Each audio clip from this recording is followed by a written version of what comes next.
Baby lotion मिलेगा, pamper मिलेगा, nappy मिलेगी।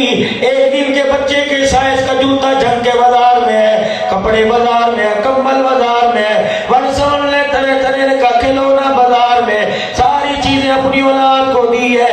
आज कहते औलाद खिदमत नहीं करती।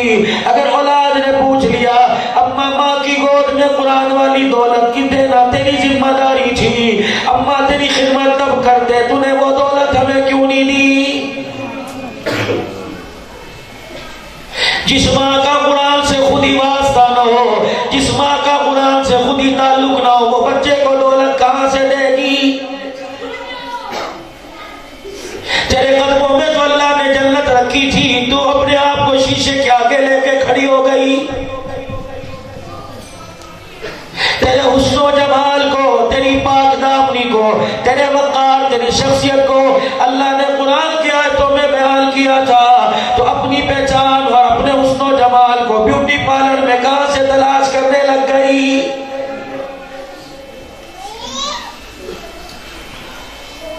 तेरे तो हुस्नो जमाल का इजहार अल्लाह ने कुरान में किया था।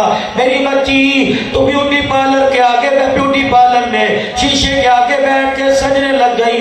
खुदाए पाक की कसम, सजदी तो तब कि तुझे खुदा के ब्यूटी पार्लर पर भरोसा ना होता। अल्लाह अकबर। दुनिया का ब्यूटी पार्लर 1 घंटे के लिए जाएगी, 5000 खर्च करके आएगी।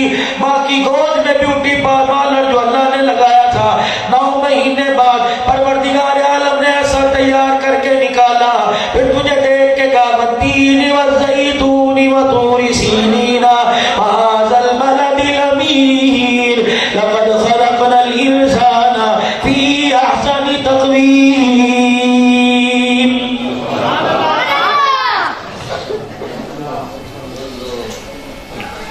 मेरी बहनों में आपसे मुखातिब हूं,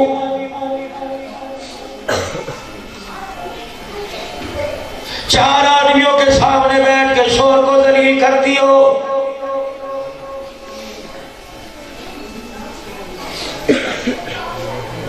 पता नहीं इनका इतना पैसा आता है, कहां जाता है, ये तुम्हारी जुबान से निकलता है।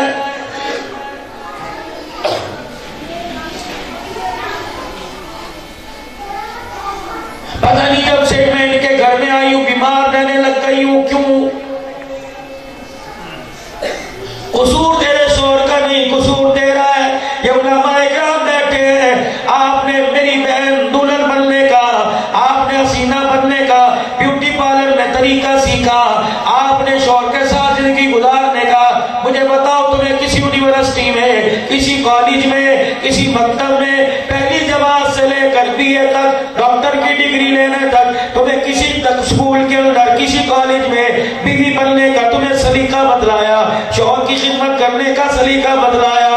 और रो तो तुम तब जब शौहर का हक पूरा करो, जब शौहर का तुम हक नहीं पूरा करेगी। शौहर के हक में से हक ये सुन्नत है मेरे नबी की। इरशाद फरमाया मदनी करीम सल्लल्लाहु अलैहि वसल्लम ने फरमाया, जब सुबह आदमी रिज़्क़ की तलाश में निकले, रोटी की तलाश में निकले, अपने घर से तैयार होकर दुकान पे जाए, कारोबार में जाए, बीवी का के दरवाजे पर आके रुखसत करे, उसके चेहरे को देख के गए फी अमानिल्लाह।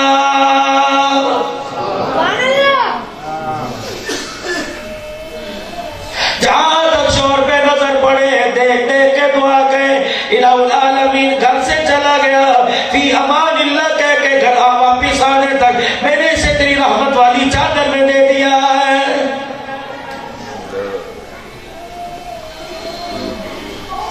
बेड पे लेटी हुई है, शिकवे कर रही है, जाओ जाकर अच्छे काम करके आना, जाओ जाना फलानी चीज लेके आना, वरना घर में आने की जरूरत नहीं, तुझे चीज से प्यार है, इससे प्यार नहीं। जब ये घर में पड़ा होगा, खुदाए पाक की कसम, बच्चे कह रहे होंगे अब्बू बोलो, तुम्हें उस वक्त मुझे चूड़ियां तोड़ने की जरूरत नहीं। फिर यूं ना कहना मुझे किसके सहारे छोड़ के जा रहे हो। तुमने गाड़ियों में देखा होगा, हैवी वेट गाड़ियां, ट्रक जिन पे ज्यादा बोझ होता है, एक एक तरफ उनके 2 पहिए होते हैं। क्या मतलब, एक पहिए से क्या गाड़ी नहीं चलती? 2 पहिए इसलिए, अगर चलते चलते पंक्चर हो जाए, दूसरे का बोझ पहला उठा ले, पहले का बोझ दूसरा उठा ले। फरमाया औलाद जब अल्लाह पाक ने अता फरमा दी, बेटे बेटियां अता फरमा दिए, तुम भी गाड़ी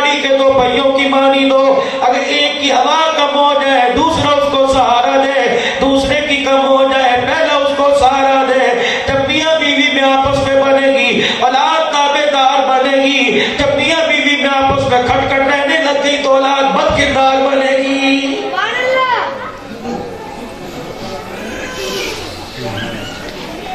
उलमाए किराम बैठे हैं, फरमाया जब घर से शोहर रुखसत हो, बीवी के हाथ में हाथ डाल के आयतल कुर्सी पढ़े, बीवी शोहर के ऊपर फूंक मारे, आयतल कुर्सी पढ़ के शोहर बीवी के ऊपर फूंक मारे, अर्श वाला कहता है तुम्हारे हाथ छोड़े, मैंने वादा कर लिया जब तक मैं तुम्हारा दूसरों एक दूसरे को आपस में बिना बुला दो, आपस में ना मिला दूं, मैं कोई मुसीबत नहीं आने दूंगा।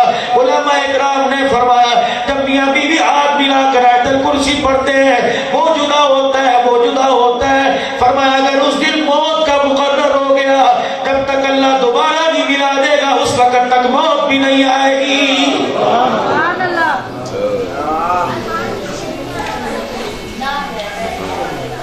लड़ते जा रहे हैं, लड़ते आ रहे हैं, अगर वो खामोश तो ये लड़ रहा है, ये खामोश तो वो लड़ रहा है, ये नल्लो किसी की बदी नहीं होती।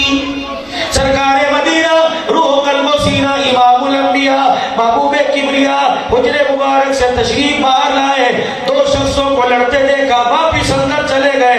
थोड़ी देर बाद आए, सहाबा सारे परेशान है, कबली वाले क्या हो गया? फरमाया तुम्हें बताने आया था लैलतुल कदर कौन सी रात को होती है। जब दो शख्सों को लड़ते देखा, परवरदिगार आलम ने उसका तय्युन ही मेरे पर से उठा लिया है। झगड़ा सेहत को खा जाता है, झगड़ा रिज़्क़ को खा जाता है, झगड़ा घर के सुकून को खा जाता है। मुझे ईमानदारी से बताओ किस घर के अंदर झगड़ा नहीं होता? और झगड़े की बुनियाद भी देखो क्या है। घर के अंदर कलर नहीं हुआ, कालीन नहीं बदला, पर्दे नहीं बदले, सोफा पुराना हो गया, सर्दी के कपड़े नहीं आए, देखो मेरा जूता टूटा है, और मेरी बहन तू तो कुरान के साए में आई थी, अल्लाह अकबर, तुझे कोई जंजीर में जकड़ के नहीं लाया था, तुझे तो कुरान की जंजीर डली थी, अल्लाह अकबर। जब तेरे बाप ने रुखसत किया, तुझे फूलों की पत्तियों में रुखसत नहीं किया, तुझे आंसुओं में रुखसत किया, तुझे अपने बाप के चेहरे का भी ख्याल नहीं, मेरी बहन तुझे अपने बाप के आंसू का भी ख्याल नहीं। खुदाए पाक की कसम है, तेरा बाप तुझे रो रो के रुखसत इसलिए कर रहा था, एक एक आंसू अपने चेहरे पे गिरा के बता रहा था, बेटी बाप की गैरत का ख्याल रखना, जिस घर में बाप छोड़ के आ रहा है उस घर से तलाक झगड़ा लेके ना आना। मेरी बच्ची डोली में बिठा के भेजो, अब जनाजे वाली डोली के अलावा उस घर से कदम बाहर ना निकालना।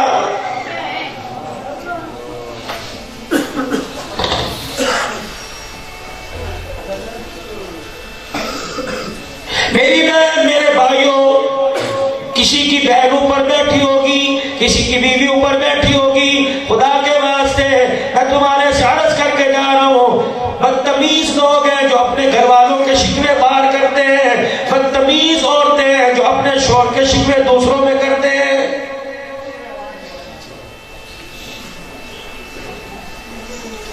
इतनी सी बीवी के खिलाफ बात उठी, इज्जत का जनाजा पूरे मोहल्ले में निकल गया।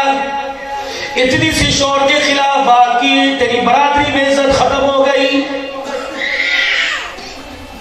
दूसरी बात आपसे अर्ज करूंगा, कभी मियां बीवी की लड़ाई को लेकर बाहर ना निकलो, शहर में ना निकलो, बरादरी में ना निकलो, खानदान में ना निकलो। अल्लाह ने मियां बीवी का राज बंद कमरे में रखा, अपने झगड़ों को भी बंद कमरे में रखो। क्या इरशाद फरमाया मदनी करीम सल्लल्लाहु अलैहि वसल्लम ने, मियां बीवी में आपस में लड़ाई हो गई, दोनों में जो सुलह करने में पहल करेगा, परवरदिगार आलम उसकी जिंदगी के सारे गुनाहों को माफ कर देगा।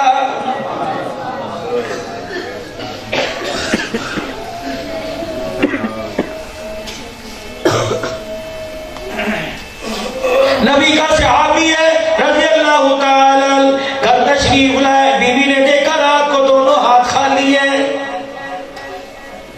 पता था सारा दिन हो गया भूखी बैठी है। घर वाले की हिम्मत ना पड़ी, मैं घरवाली को कुछ लेके नहीं आया, घरवाली खामोश है। कोने में सहाबी जाके बैठ गया, आंखें भर आई, आंसू निकल आए, जल्दी पे तेल नहीं छिड़कने गई, पास जाके बैठ गई, कहने लगी सोने क्या हुआ? कहने लगे आज मेरा कोई दिहाड़ी ना लगी, आज मजदूरी का कोई इल्तजाम ना हुआ, हाथ पकड़ा, मुसल्ले पर लाकर बिठा दिया, खुद बैठ के रोने लग गई। कहने लगी इलाही तेरा शुक्र है तूने रोज़ रोजाना हमारे घर भेजा, जो फाका नबी के घर आया करता था। अल्लाह तेरा शुक्र है ये मेहमान आज हमारे घर में भी आ गया है। घर वाला घर वाली की तरफ देख के कहने लगा खैर तो है का कोई बात नहीं, जिन हाथों की कमाई मैंने कल खाई थी अगर आज मुकद्दर में नहीं, तूने तो अपनी तरफ से पूरी कोशिश की, अगर अल्लाह ने आज मुकद्दर में नहीं लिखी तो तेरा क्या कसूर है? मुझे उसके गिले करने चाहिए, तेरे क्यों करूं?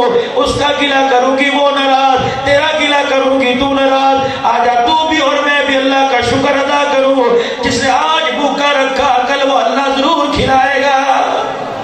सुभान अल्लाह। अगला दिन आया, शादी फिर रिज़्क़ की तलाश में निकले। कुदरती तौर पर शाम को भी मायूसी हुई, कुछ ना मिला।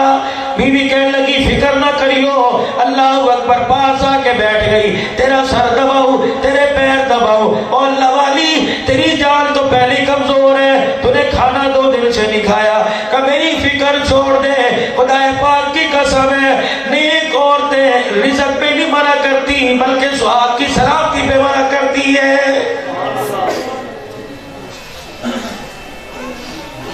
मेरी बहनों जो ऊपर पर्दे में बैठी हो, जहां तुम हज की दुआ करती हो अल्लाह मुझे हज करवा दे, जहां तुम मुसल्ले पे बैठ के दुआ करती हो मुन्नी अल्लाह से दुआ कर, पप्पू अल्लाह से दुआ कर, अल्लाह तेरे पापा को गाड़ी दे दे, अल्लाह तेरे पापा को पक्का मकान दे दे।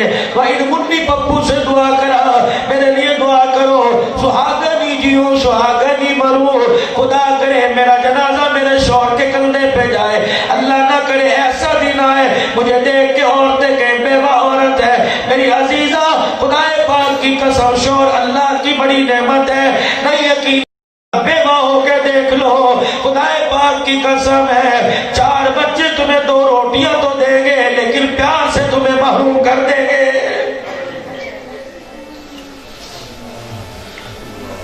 और आप हज़रात से भी दुआ गुजारिश करूंगा, अपनी बीवियों के गिले मत किया करो। थोड़ा सा मर्जी के खिलाफ काम कर दिया, लाठी जुत्ती लेके छेदना शुरू कर दिया।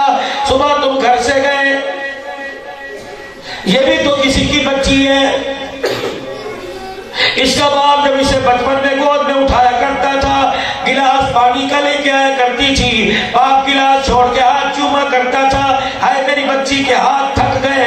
और जो बाप बच्ची को गिलास उठाने पे सीने से लगाया करता था, आज खुदाए पाक की कसम उस बच्ची को उस घर में भेज दिया तो सुबह से लेकर नौकरानी बनी रहती है। कोई कहता है कपड़े इस्त्री कर दिए, कोई कहता है मशीन लगाई थी, कोई कहता है गंदम साफ की थी, कोई कहता है किचन धो दिया, बेडरूम साफ कर दिया।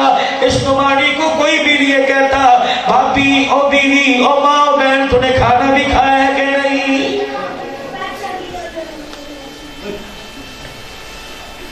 यही वो बच्ची है जो आज तेरे घर वालों की नौकरानी बनी है। जब ये सुबह 10 बजे उठ के कमरे से बाहर निकलती थी तो बाप कहता था आज मेरा पुत्र छेती उठ गया, आज क्या बात है भूख लग गई। 10 बजे उठ जाता था, छेती उठ गया। आज वही ससुराल में आने के बाद सूरज निकले या ना निकले, धुंध हो या ना हो, सर्दी हो या ना हो, कोहरा पड़े या ना पड़े, 6 बजे उठ के कहती है माफ कर देना मैं लेट हो गई।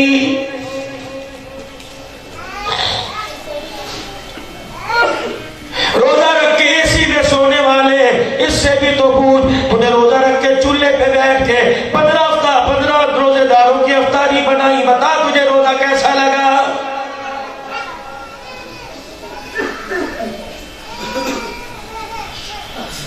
सुबह घर से निकल गए, कपड़े इसने धोए, बर्तन इसने धोए, सब्जी इसने काटी, सब तरकारी इसने छीली, खाना इसने पकाया, खाना तैयार किया। ये कैसा मुलाजिम है, तनख्वाह भी नहीं लेता, अपनी ड्यूटी भी पूरी करता है। रात के वक्त कहेगा लेट जा, लेट गई, उठ जा, उठ गई, कमरे में आ जा, कमरे में आ गई, कमरे से बाहर चली जा, कमरे से बाहर चली गई। बच्चों के कपड़े इसके जिम्मे, बड़ों के कपड़े इसके जिम्मे, सास ससुर के कपड़े इसके जिम्मे, बहन भाइयों के कपड़े इसके जिम्मे। अल्लाह अकबर, 10 दोस्त आगे दुकान पे चाय भेजो इसके जिम्मे, बच्चों का खाना पकाओ इसके जिम्मे। और खुदा की कसम है ये कभी तेरे से अपनी मजदूरी नहीं मांगती, ये कभी अपने से तेरे से कभी कभी तनख्वाह नहीं मांगती, बस ये 24 घंटे में तेरे से मीठा बोल मांगती है। जब घर से निकला कर मीठा बोल बोल के चला जाया कर, जब घर में आया कर दुकान के सारे झंझट, दुकान की सारी परेशानियां छोड़कर घर में आकर अस्सलाम वालेकुम व रहमतुल्लाह कह के इतना पूछ लिया कर कैसी हो। अल्लाह की इज्जत की कसम है, मुस्कुरा कर दिखाना तेरा काम, तेरे कदमों को धो धो के पीना इसका काम है। गलत कह रहा हूं, सही कह रहा हूं?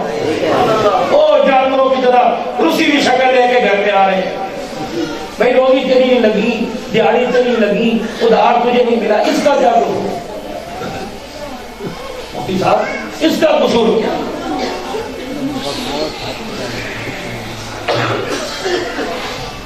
जिंदगी के अंदर रहना सीखो। 3 दिन साहबी की दिहाड़ी नहीं लगी, 3 दिन। चौथा दिन साहबी नमाज पढ़ के घर आए, बीवी से कहने लगे तू दुआ कर, इंशाअल्लाह मैं खाली हाथ नहीं आऊंगा। अल्लाह तेरा भला करे। दरवाजे पर रुखसत करने आई, फी अमानिल्लाह, दरवाजे पर रुखसत करके जब गई दिल में ख्याल आया आज कह रहा खाली हाथ नहीं आऊंगा, ये ना हो मेरे भूख की वजह से गलत कदम ना उठा ले, हराम का लुकमा घर ना ले आए। फौरन दरवाजे पर गई और जाके कहने हुजूर जरा इधर आइए ना। आ गए, कहने लगे आपने कहा मैं खाली हाथ नहीं आऊंगा, मेरे से वादा कर, अल्लाह अकबर, इस जोड़े से इस प्यार से वादा कर, अल्लाह के वास्ते मेरी भूख का ख्याल न करना, हराम का लुकमा घर ना लेके आना, अगर दिहाड़ी ना लगे खाली हाथ